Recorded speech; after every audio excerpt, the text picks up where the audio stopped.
Hello guys, welcome to my channel. आज मैं जो गाड़ी लेके आया हूँ आपके लिए, ये है most valuable product from Hyundai, जिसका नाम है वरना। और वरना के अंदर अगर मैं इस वेरिएंट की बात करूँ तो ये है एस प्लस वेरिएंट। तो सबसे पहले शुरुआत करते हैं इसके फ्रंट प्रोफाइल से। अगर मैं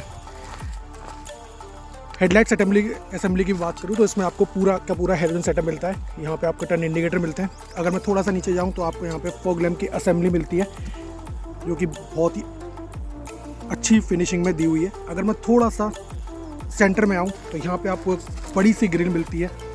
हल्का सा इसमें क्रोम टच भी दिया हुआ है और बीच में आपको हुंडई का लोगो मिलता है। और जो कि यहाँ पे आपको अभी तो खैर थोड़ा सा डस्टी है, लेकिन ये बहुत ज़्यादा ग्लॉसी फिनिश में दिया हुआ है। और अगर आप थोड़ा सा इसको लुक वाइज अगर आप देखेंगे तो बहुत ज़्यादा इसका एग्रेसिव लुक है, जो कि गाड़ी के लिए बहुत ज़्यादा एग्रेसिव लुक के साथ बोल्ड लुक प्रोवाइड कराता है। अगर मैं इसके right hand side left hand side वाली असेंबली की बात करूँ तो सेम असेंबली आपको यहाँ पे भी दी हुई है हेलोजन सेटअप के साथ। आपको टर्न इंडिकेटर यहाँ पे ये भी आपको हेलोजन में मिलते हैं। सेम प्रोफाइल आपको फॉग लैम्प असेंबली आपको लेफ्ट हैंड साइड में यहाँ पे मिलती है, जो कि आप आफ्टर मार्केट कस्टमाइज़ करवा सकते हैं या फिर डीलरशिप पे जाके एसेसरीज़ का ये पार्ट होता है, आप इसमें कस्टमाइज़ करा सकते हैं। अगर मैं लेफ्ट हैंड साइड वाली प्रोफाइल की बात करूँ तो इसमें आपको टर्न इंडिकेटर जो है आपके ORVM पे मिलते हैं। और यहाँ से गाड़ी लेफ्ट हैंड साइड से जो प्रोफाइल है इसकी कुछ इस तरह की है। अगर मैं आपके टायर सेक्शन की बात करूँ तो इसमें आपको 16 इंच के स्टील व्हील मिलते हैं, जो कि काफ़ी अट्रैक्टिव है और आप इनका लुक देख सकते हैं। और टायर प्रोफाइल का जो साइज अगर मैं बताऊँ तो यहाँ पे आपको ये प्रोफाइल सेटअप दिया हुआ है 195/55 R60। और जो इनका जो लुक है ना, ये सेम वैसा ही है, कुछ एलॉय जैसे लगते हैं, पर ये है नेचुरल में आपके स्टील कैप व्हील कैप है। लेकिन आपको अगर दूर से अगर आप इसे देखेंगे, इनको देखेंगे तो आपको ये प्रॉपर एलॉयज़ जैसे ही फील कराएंगे, पर ये प्रॉपर एलॉयज़ नहीं है। सेम टायर प्रोफाइल आपका रियर सेक्शन में जो टायर है सेम वही मिलता है। फ्यूल टैंक की अगर मैं बात करूँ तो इसमें आपको 45 लीटर के फ्यूल टैंक मिलता है। डोर हैंडल आपको बॉडी कलर मिलते हैं। डोर वाइज़र जो है आपका एसेसरीज़ का पार्ट है। जो बी पिलर है ये आपको ग्लॉसी फिनिश में नहीं मिलता है, ये आपको डल फिनिश में मिलता है, यानी कि ये शाइनी वाला नहीं है, पर आप थोड़ा सा मैटे ब्लैक इसको कह सकते हैं। तो ये है इस गाड़ी का साइड लुक। अब मैं सेम टायर प्रोफाइल आपका रियर सेक्शन है। अगर मैं पीछे से बात करूँ इसके रियर प्रोफाइल की तो आपको ये कुछ इलेंट्रा जो आती थी उसका लुक देता है। लोग बाग इसको जनरली जो ऑडियंस है, जो पब्लिक है, इसको छोटी इलेंट्रा भी कहते हैं बैक साइड से, पर फ्रंट थोड़ा सा चेंज कर दिया है। बीच में आपको हुंडई का लोगो मिलता है। लेफ्ट हैंड साइड पे आपको वरना की बैजिंग मिलती है और राइट हैंड साइड पे आपको नीचे की तरफ अगर मैं जाऊं तो आपको यहाँ पे 4 पार्किंग सेंसर मिलते हैं। अगर मैं इसके बूट स्पेस की बात करूं, जो कि अभी फ़िलहाल लॉक है, अभी मैं खोलने की कोशिश करता हूं। वैसे इसका जो बूट स्पेस है उसकी अगर मैं डायमेंशंस की बात करूं तो 480 लीटर का इसका बूट स्पेस कंपनी प्रोवाइड कराती है, जो कि काफ़ी मैसिव है। अगर मैं इसके रूफ़ की बात करूं 480 लीटर का आपको इसमें बूट स्पेस मिलता है। और बूट को यूज़ करने के लिए इसमें किसी भी तरह का कोई भी लाइट नहीं दी गई है। स्पेयर टायर की मैं बात करूं तो इसमें आपको एक साइज़ छोटा आपको स्पेयर व्हील मिलता है, जो कि मेरे ख्याल से आई थिंक 15 इंच का ही होगा। फिलहाल मुझे अभी यहाँ से कुछ ऐसा नज़र नहीं आ रहा, पर एक साइज़ जनरली छोटा ही होता है। और बूट स्पेस में भी अगर आपको देखा जाए तो लाइट है इसमें। एस प्लस वेरिएंट में आपको लाइट मिलती है बूट को रात में यूज़ करने के लिए। 480 लीटर का इसका बूट स्पेस है। शार्पकिन एंटीना कंपनी आपको प्रोवाइड कराती है। सेम बिल्कुल आप देख सकते हैं राइट हैंड साइड से यही प्रोफाइल राइट हैंड साइड से भी दी हुई है। बी पिलर आपका डल मैटी फिनिश में दिया हुआ है। ORVM पे दोनों पे आपको टर्न इंडिकेटर मिलेंगे। अब चलते हैं गाड़ी के अंदर की तरफ। तो जो मेरा फेवरेट पार्ट है वो है ड्राइवर साइड डोर। इसमें आपको अगर मैं कंट्रोल्स दिखाऊं तो सारे मिरर के कंट्रोल्स आपको यहीं से प्रोवाइड होते हैं। लॉक अनलॉक, लॉक का ये बटन है, अनलॉक का ये बटन है। अगर मैं कीज़ की ऑन करूं, जो इसकी फर्स्ट पावर विंडो है ये आपको प्रेस करके रखनी पड़ेगी तो अप होती है, लेकिन अगर आप इसको एक बार टच करेंगे नीचे डाउन तो ये एंटी पिंच है कि नहीं, ये मैं अभी देखते हैं। 1 टच अगर आप इसे डाउन करेंगे, टच करेंगे तो ये पूरा डाउन हो जाता है, लेकिन अगर आप इसको प्रेस करके रखेंगे तो ये ऊपर जाएगा। 1 टच प्रेस वाला नहीं है। यहाँ से आपको चारों की चारों पावर विंडो लॉक हो जाते हैं। ये लॉक अनलॉक और मिरर को ही यहाँ से लेफ्ट एंड राइट आप पूरा का पूरा कंट्रोल कर सकते हैं। अब चलते हैं गाड़ी के अंदर।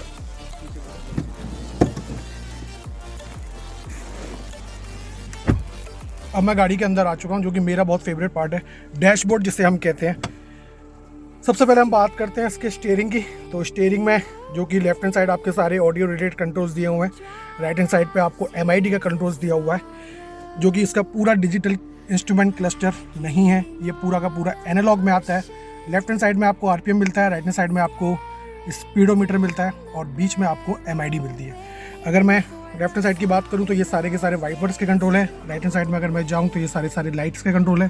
थोड़ा सा अगर मैं राइट की तरफ आऊं तो यहाँ पे आपको हेडलाइट लेवलर मिलता है, लेकिन ट्रैक्शन कंट्रोल नहीं मिलता है। स्टीयरिंग की अगर मैं बात करूं तो ऑब्वियस सी बात है, टिल्ट स्टीयरिंग कंपनी प्रोवाइड करती है, टेलीस्कोपिक इसमें बिल्कुल नहीं आता है। तो ये थोड़ा सा मुझे फीडबैक लगता है कि हुंडई किया, मतलब टेलीस्कोपिक शायद i20 में ही है, अदरवाइज मोस्टली सभी गाड़ियों में जो भी उनके ब्रांड है सब में टिल्ट स्टीयरिंग ही है, टेलीस्कोपिक नहीं है। अब मैं बात करता हूँ वैनिटी मिरर की। तो सनवाइज़र में आपको लेफ्ट हैंड साइड वाले में वैनिटी मिरर मिलता है, जो कि बहुत अच्छा पार्ट है, लेकिन एक नेगेटिव फिर मुझे लगता है कि आपको राइट हैंड साइड में भी देना चाहिए, पर इसमें है। ये इसका मुझे बेस्ट पार्ट लगा कि इसमें राइट हैंड साइड में भी मिरर दिया हुआ है। जनरली यहाँ पे एक साइड टिकट होल्डर होता है, लेकिन यहाँ पे लेफ्ट हैंड साइड और राइट हैंड साइड दोनों में आपको वैनिटी मिरर यूज़ करने के लिए दिया हुआ है। बस एक नेगेटिव चीज़ मुझे यहाँ पे मिली कि अगर बोथ साइड अगर लाइट होती यूज़ करने के लिए तो बहुत अच्छा रहता, इस साइड भी और राइट हैंड साइड भी। ये आपका सनग्लास होल्डर दिया हुआ है यहाँ पे। कैबिन में लाइट यूज़ करने के लिए आपको दोनों पार्ट हैलोजन में दिए हुए हैं, बीच में आपको माइक की असेंबली दी हुई है। फिर हम बात करते हैं IRVM की। तो ये आपका मैनुअली एडजस्टेबल है, किसी भी तरह का ऑटो डिमिंग वाला फंक्शन इसमें नहीं आता है। लेफ्ट हैंड साइड में अगर मैं AC वेंट की बात करूं तो यहाँ पे आपको सिल्वर ट्रीटमेंट मिलेगा, टच मिलेगा, जो कि काफ़ी अच्छा फिट एंड फाइन फिनिश में दिया हुआ है और काफ़ी अच्छा अट्रैक्टिव पॉइंट है इस वरना के बिहाफ पे। अगर मैं बोलूँ सेंट्रल कंसोल की अगर मैं बात करूं तो ये सारा का सारा यहाँ पे सिल्वर ट्रीटमेंट दिया हुआ है और आपका बीच में हैजार्ड लाइट दी हुई है। सारा का सारा जो AC है आपका वो मैनुअली है, ऑटोमेटिक इसमें कुछ भी नहीं है, ऑटोमेटिक AC भी नहीं है। थोड़ा सा अगर मैं इसका म्यूजिक सुनना चाहें तो मैं सुनने की कोशिश करता हूँ। देखते हैं म्यूजिक में क्या साउंड आता है।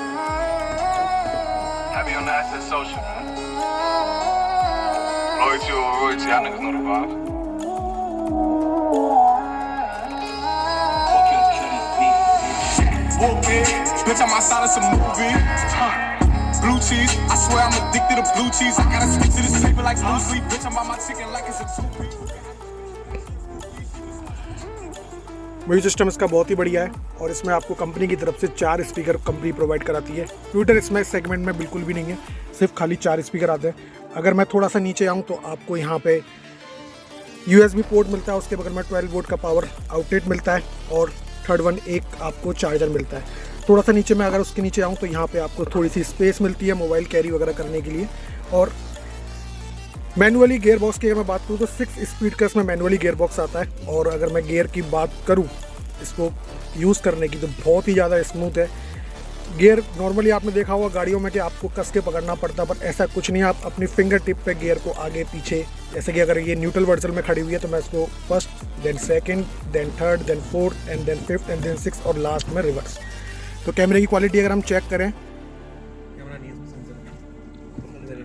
इस वाले वेरिएंट में कैमरा नहीं सिर्फ सेंसर है, लेकिन बहुत ही ज़्यादा स्मूथ इसमें गियर आपको मिलते हैं। आपको सिंगल वन टच फिंगर से ही गियर आगे पीछे हो रहे हैं। थोड़ा सा अगर मैं पीछे आऊँ तो यहाँ पे आपको कप होल्डर मिलते हैं, जो कि एक थोड़ा सा बड़ी साइज़ का है और एक थोड़ा सा स्मॉल साइज़ का है। उसके पीछे आपको मैनुअली हैंड ब्रेक मिलता है और आर्म रेस्ट जो कि थोड़ा सा स्लाइडेबल है पर काफ़ी अच्छा दिया हुआ है। उसके अंदर की स्पेस की मैं बात करूँ तो डिसेंट स्पेस तो नहीं है पर काफ़ी स्पेस है अच्छी खासी। आप कोई भी अपना मोबाइल वगैरह छोटी मोटी चीज़ें आप उसमें कैरी कर सकते हैं। तो ये है इसकी रियर फ्रंट प्रोफाइल की कहानी। अब हम चलते हैं गाड़ी के बैक साइड में। एंड्रॉइड ऑटो, एप्पल कारप्ले वगैरह इसमें सिस्टम है। हाँ बिल्कुल बिल्कुल सभी। अब थोड़ा सा अब आने लगे गाड़ियों में, पहले नहीं आती, सही बात है। अब बात करते हैं इस गाड़ी के रियल प्रोफाइल की तरफ, तो देखते हैं कि रियर में हमें क्या क्या मिला हुआ है।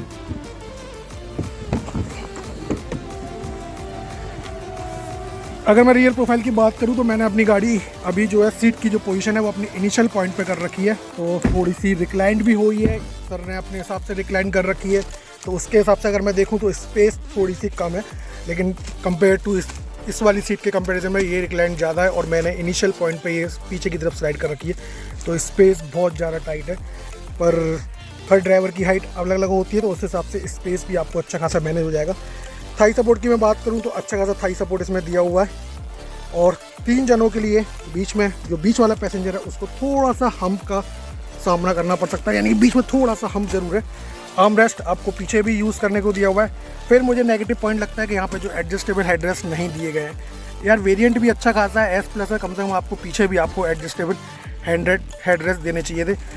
आप इसमें ब्लाइंड भी पीछे आप इंस्टॉल करवा सकते हैं बाहर से, जो कि इसमें नहीं दिया हुआ, लेकिन उसके लिए इसको इंस्टॉल करने के लिए इसमें प्रॉपर जगह दी हुई है। ग्रैब हैंडल की अगर मैं बात करूं तो ऑटो फोल्डेबल आपका ये ग्रैब हैंडल है, बीच में आपको कैबिन लाइट दी गई है मैप वगैरह रीडिंग करने के लिए। राइट हैंड साइड वाले ग्रैब हैंडल में आपको कोट हुक के साथ ग्रैब हैंडल आपको यूज़ होता है। स्पेस में अगर मैं बात करूं तो स्पेस में 3 जने आसानी से आ सकते हैं, 3 कोई किसी भी तरह की उनको कैसी भी प्रॉब्लम फेस करने को नहीं मिलेगी। AC वेंट पीछे यूज़ करने के लिए दिए हुए हैं, वही सिल्वर ट्रीटमेंट दिया हुआ है। नीचे आपको एक पावर आउटलेट क्या कहते हैं, आपको एक नॉर्मल USB पोर्ट मिलता है विद इल्यूमिनेशन लाइट के साथ, ताकि आपको रात में यूज़ करने के लिए आपको पॉइंट बराबर सही से विजिबल हो सके।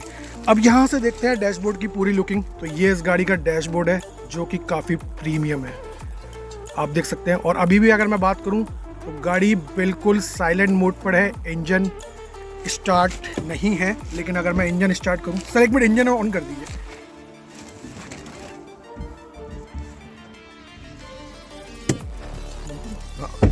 अब आप देख सकते हैं कि गाड़ी बिल्कुल साइलेंट है, इंजन ऑन हो चुका है गाड़ी का, और कैबिन में किसी भी तरह का कोई नॉइज़ नहीं है। सिर्फ आपको फ़ैन की स्पीड अगर सुनाई दे रही होगी तो सिर्फ वही आवाज़ आ रही है, अदरवाइज़ इंजन पूरा साइलेंट है। अब बात कर लेते हैं इसके इंजन की। तो इंजन इसका 1.5 लीटर में आता है, नेचुरल 4 सिलेंडर इंजन आता है। एक इंजन आता है 1.5 लीटर में नेचुरल 4 सिलेंडर डीजल इंजन। ये पेट्रोल इंजन है जो कि 113 bhp की पावर प्रोड्यूस करता है, 140 क्या कहते हैं आपके 6500 RPM पे, और 143 न्यूटन मीटर ऑफ टॉर्क देता है 4500 RPM पे। डायमेंशंस की अगर मैं बात करूं, बूट स्पेस 480 लीटर का, फ्यूल टैंक आपका 45 लीटर का, ग्राउंड क्लियरेंस 165 mm की है। हाइट जो है इस गाड़ी की ओवरऑल जो लेंथ है वो 4.4 मीटर के अराउंड है। व्हील बेस 2600 mm का है, और जो इसकी चौड़ाई है वो 1.7 मीटर के अराउंड है, और जो इसकी हाइट है वो 1.4 मीटर के अराउंड है। तो ये डाटा मेरे को लगभग ऑलरेडी याद रहता है, हो सकता है इसमें थोड़ा बहुत ऊपर नीचे हो तो आप क्रॉस चेक कर सकते हैं, क्योंकि डाटा मैं हमेशा अपने माइंड में रखता हूँ, कभी कभार 1-2 फिगर का ऊपर नीचे हो जाता है।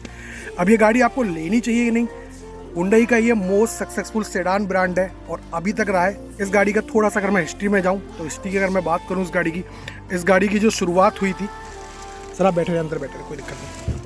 इस गाड़ी की जब शुरुआत हुई थी, फर्स्ट ऑफ ऑल वरना इंट्रोड्यूस जब हुई थी इंडियन मार्केट में, तो वो इंट्रोड्यूस हुई थी 2006 में।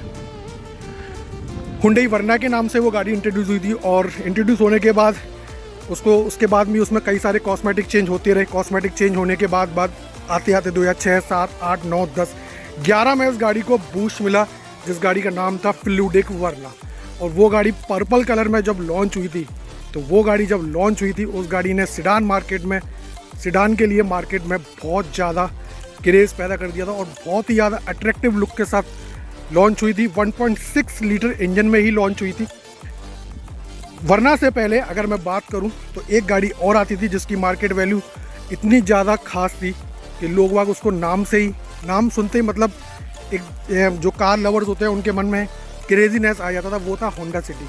लेकिन जब 1.6 वरना 2011 में लॉन्च हुई फ्लूडिक वरना के नाम से, उसके बाद उस गाड़ी की मार्केट वैल्यू आज की डेट में भी स्टेबल नहीं हो पाई है, बिकॉज ऑफ वरना की वजह से ही होंडा सिटी आज की डेट में स्टेबल नहीं हो पाई है। इससे पहले जो इंजन आते थे इसमें वो 1.6 लीटर के इंजन आते थे, दोनों 4 सिलेंडर इंजन, पेट्रोल और डीजल। लेकिन आज ये गाड़ी सिर्फ एक ड्रॉबैक के साथ आती है कि पहले वाले इंजन ज़्यादा रिलायबल थे, ज़्यादा स्ट्रॉन्ग थे कंपेयर टू दिस वन। क्योंकि जो लोग 1.6 यूज़ कर चुके हैं उनका मोस्टली यही कहना है, यार 1.6 में जो बात थी ना वो 1.5 में नहीं है। इसका जो कंपटीटर है मैं आपको बता दूं, बेसिकली 4-5 गाड़ियों से है। First one is Honda City, second one is Maruti की Ciaz, third one is Skoda की Slavia, and fourth one is Volkswagen की वर्टस। तो Volkswagen और स्कोडा की बात हम फिर कभी करेंगे, नेक्स्ट वीडियो उन पे भी बहुत जल्द मैं लेके आने वाला हूँ कि उनमें क्या खासियत है कंपेयर टू दिस वन। पर ये अपने आप में कंप्लीट वेरिएंट है। S+ वेरिएंट के बाद SX भी आता है और SX ऑप्शनल भी आता है। अब जो वरना लेटेस्ट आने वाली है उसकी बात ही कुछ अलग है, क्योंकि वो टोटली लुक में चेंज है, हो सकता है फीचर्स में भी डेफिनेटली चेंज होगी। वरना का एक अपना ही स्टारडम रहा है। हुंडई के पास कुछ ऐसे प्रोडक्ट हैं जिन्होंने एक बेंचमार्क सेट कर रखा है, उसमें से एक है i20, then second one is SUV proper Creta, third one is Verna. क्योंकि इन गाड़ियों ने अपनी अपनी जनरेशन के साथ कभी भी अपने आप को कहीं से भी कस्टमर के लिए अपने आप को एक नेगेटिव ड्रॉबैक कभी मौका नहीं दिया। सबसे पहले बात आती है, मैं किसी भी गाड़ी के लिए यही कहता हूँ कि अगर कोई भी गाड़ी को मार्केट में अपनी स्टेबिलिटी बनानी है तो फर्स्ट वन एक जो मैंडेटरी चीज़ होती है ना, वो होती है लुक। लुक के मामले में वरना का कोई जवाब नहीं है। शुरू से लेके अब तक फ्लूडिक वरना के बाद आई थी एक गाड़ी 4S फ्लूडिक वरना, वो भी थोड़ा सा कॉस्मेटिक चेंज किया था, वो थोड़ा सा मार्केट में नहीं जम पाया था। लेकिन उसके बाद जो एलेंट्रा वाला लुक आया था, जिसे एलेंट्रा का छोटा भाई हम कहते थे, इससे फॉर्मर जो लुक है वो मुझे, अगर मैं पर्सनली लिखूँ, वो मुझे थोड़ा सा ज़्यादा अट्रैक्टिव लगता है। उसके एलॉयज़ भी मुझे ज़्यादा अट्रैक्टिव लगते हैं, उसका लुक भी मुझे बहुत ज़्यादा अट्रैक्टिव लगता है। तो गाइस, वीडियो कैसी लगी लाइक करिए, सब्सक्राइब करिए, चैनल को शेयर करिए और कमेंट बॉक्स में जो भी आप पूछना चाहें वो आप पूछ सकते हैं।